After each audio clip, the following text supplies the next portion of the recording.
Into New Zealand waters sailed the ship, bringing the leaders of the trans-Antarctic expedition back in triumph. Sir Edmund Hillary and Dr. Vivian Fuchs were heroes of an achievement ranking high in exploration history. They had crossed the South Polar Continent, and now Lady Hillary and Mrs. Fuchs were with their husbands again. There too were some of the huskies used by the expedition, on which for nearly 1,000 miles the explorers traversed Antarctica by way of the pole itself. Meanwhile, back home, the Jodrel Bank radio telescope focused on the moon.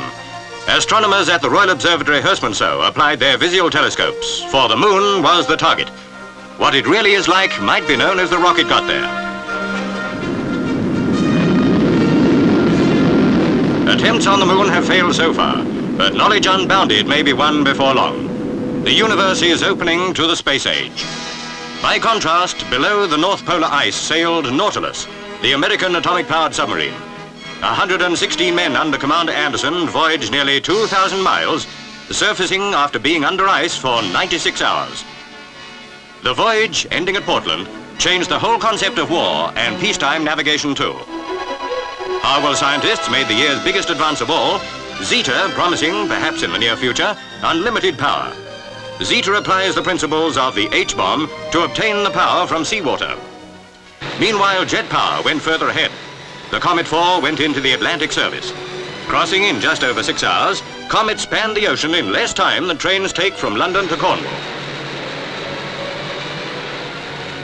Riots in London and other cities blotted the hitherto fine record of Britain in racial relations.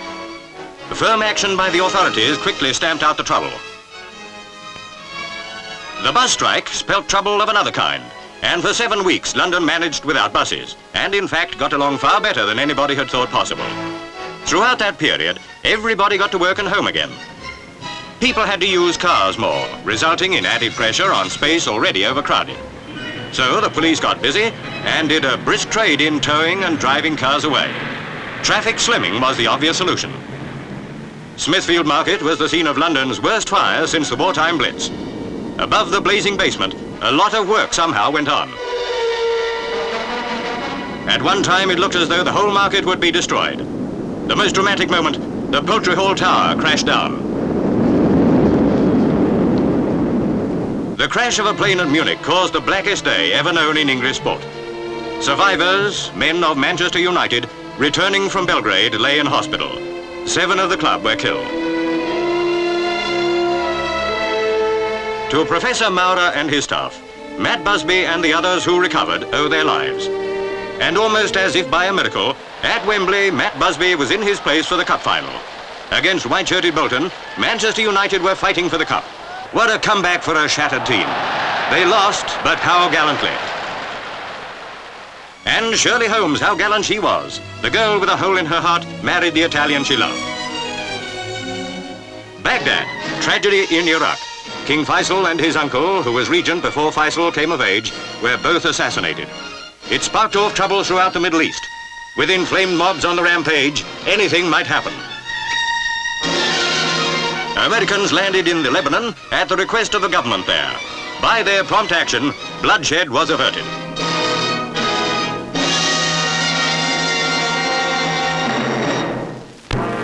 In Amman, too, were rumors of pending revolution. Perhaps King Hussein's palace, its flag at half-mast for Faisal, would witness assassination also. So British troops were invited by Hussein to police Jordan. And there, too, violence did not take place. How different in Cyprus. Terrorism stalked through that island all the year. To Government House in August went the Prime Minister. Sir Hugh Foot and he discussed plans, and the troops continued their thankless, dangerous job. Casualties mounted. When would it end? At home, it is a brighter story. Epsom, the Derby. After rounding Tattenham Corner, it was a race to thrill 500,000 people. Through an opening on the rails, Charlie Smirk took hard-ridden into the lead, and there he stayed. That veteran jockey of 52 was winning his 4th Derby.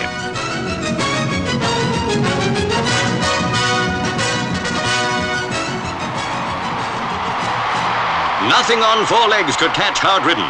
Smirk had him home by 5 handsome lengths. Motor racing hero of 1958 was that gay cavalier Mike Hawthorn. He became world champion.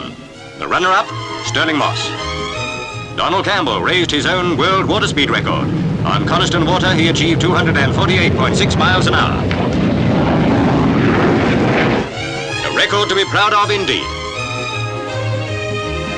For the Territorial Army, it was Golden Jubilee year, and the Queen inspected 8,000 of them in a giant review in Hyde Park. Nothing could mar the grand march past, but the rain had a very good try, and how. Very old sweats, looking on, remembered drenching days at Passchendaele and the Somme. It was the shape of things to come. Much of Britain had the wettest summer for 50 years.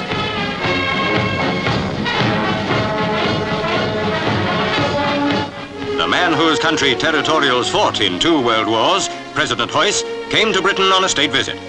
The Federal Republic of Western Germany is now an ally.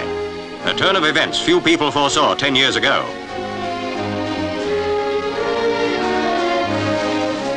Cardinal Roncalli was crowned Pope John the 23rd and the 263rd legitimate successor to the throne of St. Peter. Fully 200,000 people acclaimed the new pontiff in St. Peter's Square.